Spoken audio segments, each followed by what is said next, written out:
கும்பகோணம் சுற்றுவட்டார பகுதிகளில் கனமழை தொடர்ந்து பெய்து வருவதால் சம்பா பயிர்கள் மழை நீரில் மூழ்கியிருக்கின்றன. இது குறித்த தகவல்களை வழங்குவதற்காக செய்தியாளர் பாஸ்கரன் இணைப்பில் இருக்கீங்க. எவ்வளவு ஏக்கர் பரப்பளவுல பயிர் சாகுபடி செய்யப்பட்டிருக்கு, விவசாயிகள் என்ன சொல்றாங்க?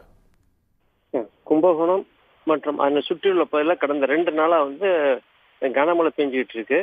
இதுல குறிப்பாக கும்பகோணம் பக்கத்துல சோழன் மாளிகை, பட்டீஸ்வரம், பம்பப்படையூர், திருவலஞ்சலி போன்ற இடங்கள்ல 1000க்கும் மேற்பட்ட ஏக்கர்ல சம்பா பருவ நெற்பயிர்கள் சாகுபடி செய்யப்பட்டிருக்கு. இதுல இந்த மலையில கிட்டத்தட்ட 300 ஏக்கருக்கு மேல உள்ள நெற்பயிர்கள் நீர்ல மூழ்கி இருக்கு.